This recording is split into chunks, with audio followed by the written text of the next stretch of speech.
negara harus bersatu, kebanyakannya negara harus bersatu, ASEAN harus bersatu.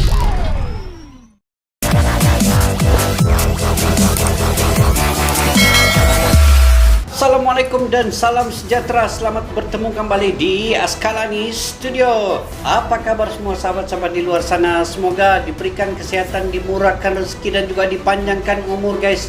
Dan yang paling penting sekali, dapat mengerjakan amal ibadah kepada Allah SWT dalam keadaan yang tenang dan tenteram. Jadi insya-Allah guys, hari ini kita bertemu sekali lagi di channel ini dan kita akan membicarakan berkenaan dunia militer dan peperangan yang mana melibatkan Rusia, Ukraina dan juga terkait rapat dengan Indonesia guys. Jadi apa sebenarnya yang diinginkan oleh negara dunia sehingga kan Indonesia juga terkait rapat dalam perkara ini.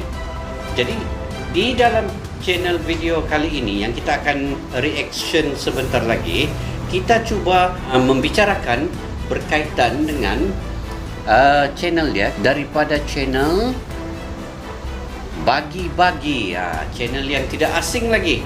Jangan lupa guys, subscribe channel ini, subscribe, like, komen dan share channel bagi-bagi ini. Sama-sama kita sokong dan dokong apa yang dipaparkan dan diterbitkan oleh channel ini, yang mana ia memberikan informasi-informasi terkini berkaitan dunia dan keadaan sekarang dalam peperangan ini guys. Jadi apa yang menarik perbahasan saya pada hari ini guys ialah sebenarnya di Asia ini punya kekuatan yang tersendiri guys, dan harus dimanfaatkan dengan syarat kena bersatu hati di dalam ASEAN itu sendiri.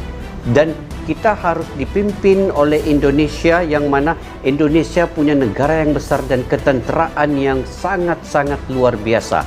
Jadi sebenarnya ideologi yang dibawa oleh Indonesia ini sebenarnya lebih luas, bukan saja dari segi ketenteraan tetapi kemasyarakatan. Dia punya sifat-sifat perdamaian dan juga mewujudkan satu intipati ketuhanan dalam setiap apa yang disampaikan oleh Indonesia ataupun Pak Jokowi ini. Jadi dengan itu ASEAN harus bersatu dan mendukung Indonesia, juga Malaysia. Sebab Malaysia dan Indonesia ini dia seiring guys, dia seiring. Bila Indonesia katakan ini, sudah tentu Malaysia akan follow, dan bila Malaysia akan katakan ini, sudah tentu Indonesia akan follow. Yang penting dia masih lagi dalam satu rasa, yaitu sifat-sifat kemasyarakatan, perdamaian, dan dipimpin oleh negara Islam itu sendiri.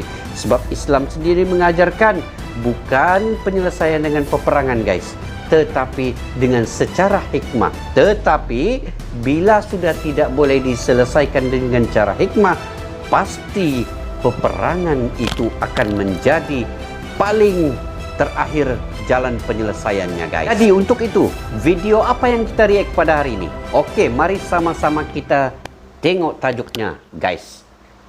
Tajuk di channel bagi-bagi, Indonesia bisa bersaing dengan NATO dan Rusia bila satukan Asia, ujar mantan Perdana Menteri Sri Lanka. Jadi apa sebenarnya dalam perbicaraan di video bagi-bagi? Zas. Mantan Perdana Menteri Sri Lanka sebut Indonesia bisa inisiasi KTT Asia dan membuat kekuatan baru di luar Amerika Serikat dan Rusia. Sahabat bagi-bagi, Perdana Menteri Sri Lanka Ranil Wickremesinghe menyatakan pemikirannya bahwa Asia saatnya membentuk kekuatan ketiga besar dunia. Asia saatnya membentuk kekuatan ketiga besar dunia. Ini kata mantan Perdana Menteri Sri Lanka. Oke, kita teruskan guys. Selain Ormas PKB, Persatuan Kekuatan Barat alias NATO, dan Ormas P3 atau pasukan paman Putin. Ide cemerlang mantan Perdana Menteri Sri Lanka mengacu pada sejarah Indonesia yang mampu pada kala itu di bawah Presiden Soekarno membentuk gerakan KTT Asia Afrika yang mau. Ini saya tertarik sedikit guys, sebab video bagi-bagi ini dia selalu menyebutkan tentang Presiden Soekarno, di mana idola dalam Indonesia ini sebenarnya dimulai oleh Presiden Soekarno. Ini adalah digeruni oleh dunia, guys. Dan nurut mendengarkan arahan pimpinan Indonesia pada masanya. Dan juga karena kekuatan-kekuatan besar lain di Asia yang melonjak tinggi di dunia, seperti India, China, Vietnam, dan Indonesia yang mampu menyaingi ormas-ormas lainnya seperti Ormas PKB, Persatuan Kekuatan Barat melawan Ormas P3 alias pasukan Paman Putin. Tapi seperti biasa, kita dengerin dulu pernyataan Abang Kim Jong-un sebagai berikut. Wah, ini Kim Jong-un ini berani mati. 75년사를 갈피갈피 돌이켜보는 이 시각. Wih, saya sudah peringatkan berkali-kali pada pemirsa bahwa kalian wajib mensubscribe channel ini. Wah. 오늘 이 자리에 서면 무슨 말부터 할까? Ingat itu dia 대할 cakap. 수 없는 것들입니다. Seperti dilansir Tempo.co, mantan Perdana Menteri Sri Lanka, Ranil Wickremesinghe berharap Indonesia bisa menginisiasi konferensi tingkat tinggi atau KTT di negara-negara di Asia untuk menanggapi invasi Rusia di Ukraina. Iya, betul Sahabat guys. bagi-bagi, menurut Ranil, Indonesia sepatutnya Indonesia yang memimpin sekarang. Dan ini tidak mustahil sebab G20 sekarang ini Indonesia yang pimpin melalui Pak Jokowi. memiliki posisi yang baik untuk mewujudkan wacana KTT Asia ini. Sebab nilai historis dan semangat perdamaian KTT Asia Afrika Bandung pada zaman Soekarno bisa direplikasikan dengan kondisi saat ini. Memang posisi idol Indonesia yang memegang ketua G20 juga merupakan kelebihan untuk mengkomunikasikan pesan ini kepada para pemimpin negara Asia lainnya. KTT ini dapat diadakan atas dua isu dasar, yaitu sebuah penegasan Asia dalam menjaga perdamaian dunia dan mencegah dampak krisis. Kita ulang balik guys, apa dia bilang tadi tuh? Penegasan Asia dalam menjaga perdamaian dunia. Ini yang sebetulnya yang perlu kita lakukan untuk di Asia ini guys. Perdamaian dunia dan mencegah dampak krisis terhadap ekonomi kawasan.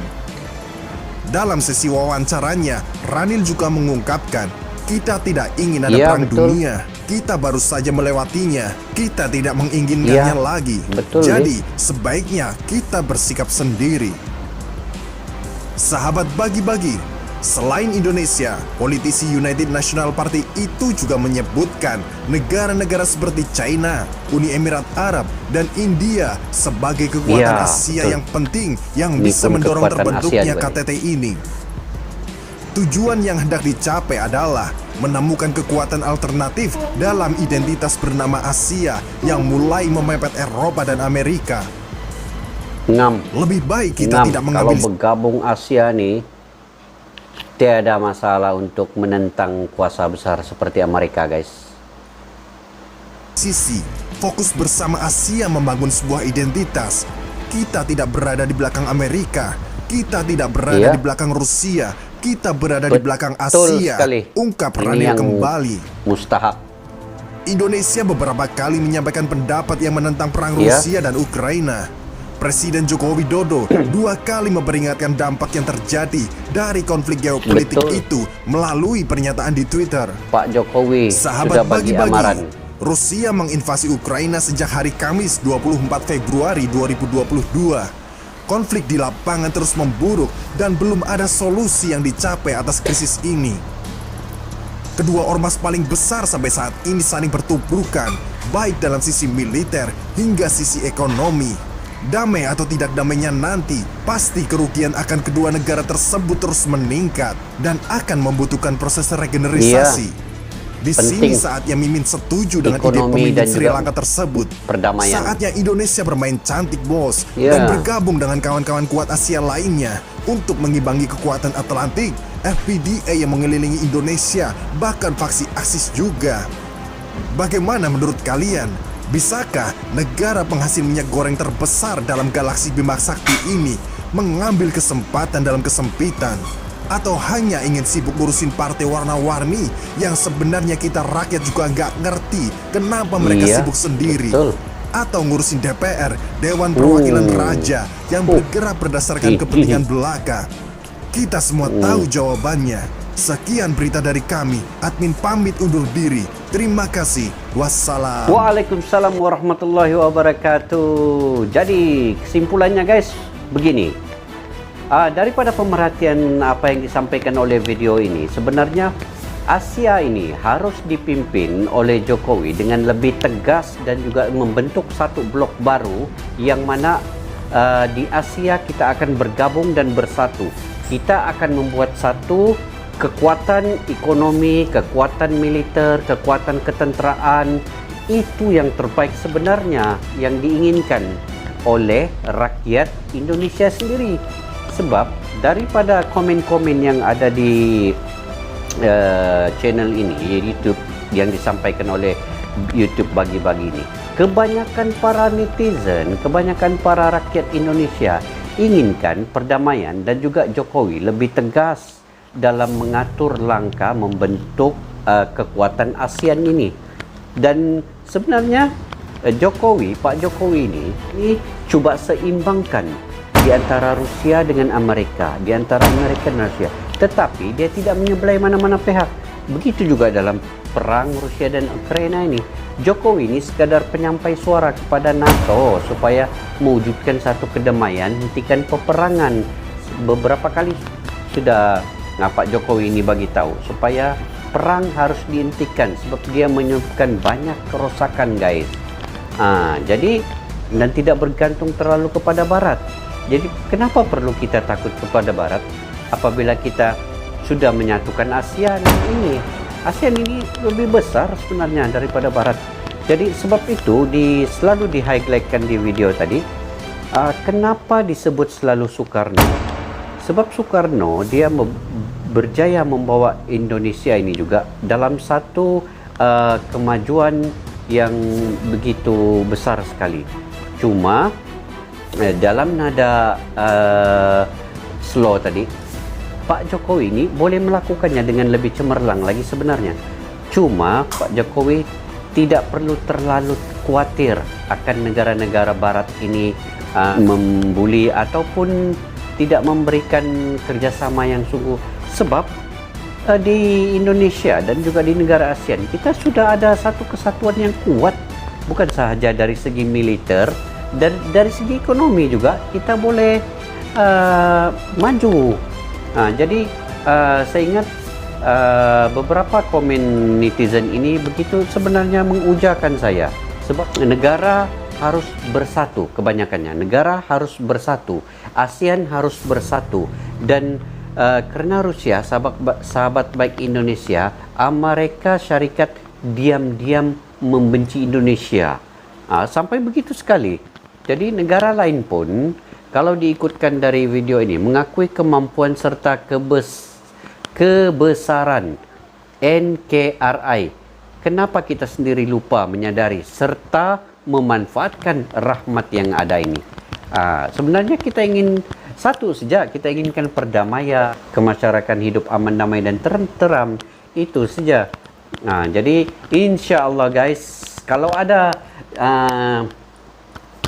kawan-kawan sahabat-sahabat yang di luar sana yang mempunyai idea, itu tadi pandangan saya sendiri, kemungkinan teman-teman ada pandangan sendiri, so boleh komen di bawah guys, boleh di komen di bawah, sama-sama kita memberi pandangan atau pendapat yang jujur di dalam negara Indonesia dan juga dunia ketika ini.